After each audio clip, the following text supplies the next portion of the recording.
আল্লা তা'বুদু ইল্লা ইয়্যাহু ওয়া বিল ওয়ালিদাইনি ইহসানা। ও দুনিয়ার মুসলমানেরা, ও দুনিয়ার লোক সকল শুনে নাও, আমার সাথে শরীক করা যাবে না, আবার ইবাদত করতে হবে। আমার সাথে কাউকে শরীক করতে পারবে না, এবং তোমরা পিতা মাতার সাথে সৎ আচরণ করো। আল্লাহ বলেন, যে ব্যক্তি, যে সন্তান মা বাবার সাথে বেয়াদবি করবে, যে সন্তান মা বাবার সাথে বেয়াদবি করবে, দুনিয়ার মধ্যে তাকে অবহেলিত করা হবে, অভিশপ্ত করা হবে, আল্লাহ তাআলার লানত তার উপর বর্ষিত হবে। দুনিয়ার জমিনে যত লাঞ্ছনা রয়েছে তার উপর বর্ষিত করা হবে। মুহতারাম হাজিরিন, আল্লাহ পাক রব্বুল আলামিন বলেন, দুনিয়ার জমিনে যত ভালোবাসা আছে, দুনিয়ার জমিনে যত ভালোবাসা আছে, মানুষ একে অপরকে ভালোবাসে স্বার্থের জন্য, একে অপরকে ভালোবাসে স্বার্থের জন্য, ভাই ভাইকে ভালোবাসে স্বার্থের জন্য, বোন বোনকে ভালোবাসে স্বার্থের জন্য, স্বামী স্ত্রীকে ভালোবাসে স্বার্থের জন্য, স্ত্রী স্বামীকে ভালোবাসে স্বার্থের জন্য। একমাত্র নিঃস্বার্থ ভালোবাসা, একমাত্র নিঃস্বার্থ ভালোবাসা, পিতা মাতা সন্তানকে যেভাবে ভালোবাসেন সেই ভালোবাসা। আল্লাহু আকবার। মুহতারাম হাজিরিন, মা বাবা কষ্ট করে সন্তানকে লালন পালন করেছে, মা নিজে না খেয়ে সন্তানকে খাওয়ায়, মা নিজে না পড়ে সন্তানকে পড়ায়, মা নিজে না ঘুমায় সন্তানকে ঘুমান পড়ায়, বাবা নিজে না পড়ে সন্তানকে পড়ায়, নিজের চাহিদা পূর্ণ না করে সন্তানের চাহিদা পূর্ণ করে, বাবা অক্লান্ত পরিশ্রম করে নিজের মাথার ঘাম পায়ে ফেলে সন্তানের চাহিদা পূরণ করে। ও নবীর আশিকের দল, সেই মা বাবাকে কেমন করে তুমি কষ্ট দাও, সেই মা বাবার মা গায়ের মধ্যে তুমি কেমন করে হাত তুলো। লানত, লানত, আল্লাহ পাকের লানত তোমার উপর। কয়েকদিন আগে সোশ্যাল মিডিয়ায় দেখেছি, এক সন্তান তার বাবার গায়ে হাত তুলেছে। মুসলমান ভাইরা আমার, আল্লাহ পাক রব্বুল আলামিন সব কিছু সহ্য করে, কিন্তু সন্তান বাবা মার গায়ে হাত তুলে দেয় আল্লাহ সহ্য করে না।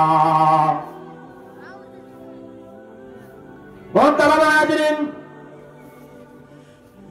বর্তমান জামানার মধ্যে মা বাবা এত অবহেলিত, পিতা মাতা এত অবহেলিত, ভয়ে সন্তানের সামনে কথা বলে না, আছে নাই? পিতা মাতা ভয়ে সন্তানের সামনে কথা বলে না, আছে নাই? আওয়াজ দিয়ে বলতে, আছে নাই? বর্তমান সমাজের মধ্যে মা বাবা সবচেয়ে বড় অবহেলিত। আল্লাহ পাক রব্বুল আলামিন যে মানুষটার পায়ের নিচে জান্নাত রেখেছে, যে মানুষটাকে সম্মানিত করেছে, এক সাহাবী আল্লাহর হাবিব সাল্লাল্লাহু আলাইহি ওয়াসাল্লামকে প্রশ্ন করেন, ইয়া রাসূলুল্লাহ, আমার মহব্বতের, আমার স্নেহের সবচেয়ে বড় মানুষকে? আল্লাহর হাবিব বলেন, তোমার দুনিয়ার জমিনে মানুষের মধ্যে সবচেয়ে বড় স্থানের মানুষ, সবচেয়ে বড় দয়ার মানুষ মা, সবচেয়ে বড় স্থান হচ্ছে তোমার মা। আবার প্রশ্ন করলেন, ইয়া রাসূলুল্লাহ, তারপর কে? আল্লাহর হাবিব বলেন, তারপরে তোমার মা। আবার সাহাবী প্রশ্ন করলেন, ইয়া রাসূলুল্লাহ, দুনিয়ার জমিনে সবচেয়ে বড় মহব্বতের মানুষ, সবচেয়ে বড় ভালোবাসার মানুষকে? আল্লাহর হাবিব সাল্লাল্লাহু আলাইহি ওয়াসাল্লাম বলেন, তোমার মা। আল্লাহু আকবার। চতুর্থবার যখন প্রশ্ন করলেন, ইয়া রাসূলুল্লাহ, তারপরে সবচেয়ে বড় মহব্বতের মানুষকে? আল্লাহর হাবিব বলেন, তোমার বাবা। তিনবার মায়ের কথা বলেছে। সেই মাকে তুমি কেমন করে কষ্ট দাও, সেই মাকে তুমি কেমন করে বুলাও?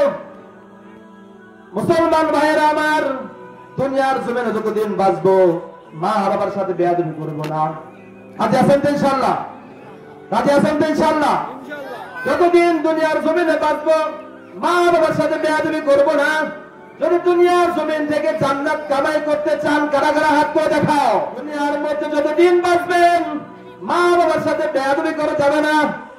আমরা যখন ছোটবেলায় ছোট্ট ছিলাম, মা বাবার সাথে অনেক আচরণ করেছি, বাবাকে বারবার প্রশ্ন করেছি, বাবা ওইটা কি, ওইটা কি। বাবা কখনো বিরক্ত হয় নাই, বাবা কখনো ধৈর্য হারা হয় নাই।